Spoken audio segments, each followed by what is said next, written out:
ბინადმშენებლობის ბიზნესის ინტერესებს დღეს ეწირება ქალაქის ინტერესები. უამრავი მშენებლობები მიდის და მეორე მხარეს ადამიანები საბინაო პირობებს ვერ იუმჯობესებენ, ადამიანებს სახლებიდან ასახლებენ და ვისი გულისთვის, რისთვის კეთდება ეს ყველაფერი? ქვეყნისთვის კეთდება? ეს მშენებლობები რომ მიდის, ეს ქვეყნისთვის კეთდება ეს ყველაფერი?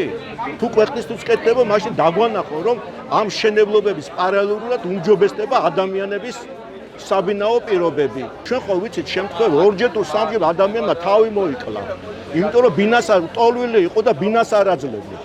არადა ბინადმშენებლობა მიდის და ყველაზე განვითარებადი ისა ბიზნესია დღეს საქართველოში. აი ეს არის პოლიტეკონომიური სისტემის ბუნება მთლიანად. სანამ ადამიანები ამას ვერ გაიგებენ, რომ მათი გასაღები არის პოლიტიკური ბრძოლა, რომ დღეს ხელისუფლება არის მსხვილი ყველაზე რეაქციული ბიზნესის ხელში და ეს ბრძოლა მიდის იმისათვის, რომ საქართველოს პოლიტიკური უფრო დემოკრატიული გახდეს, იმიტომ შრომელი ადამიანების ხმა გაისმას პარლამენტში და შრომელი ადამიანების ინტერესების შესაბამისად შეიქმნას კანონმდებლობა. შეიძლება ვირივით იმუშაო მაპატიე და ვერაფერს ვერ მიიღებ, ვერც ბინას იყიდი და ვერც ბავშვებიც ვერ გაყავს დღეს დასასვენებლად. აი ასეთი სიტუაცია. დღეს როგორი სიტუაცია, ეცეთ რა უნდა ეწეროს ამ საზოგადოების შესასვლელზე? ვინც არ მუშაობს, ის ჭამს, ვინც მუშაობს, ის არ ჭამს. ასეთი ის უნდა იყოს დაწერილი. ადამიანები არაფერს არ აკეთებენ. ხელზე არ დაუყეთ მილიონებს შეურულობენ.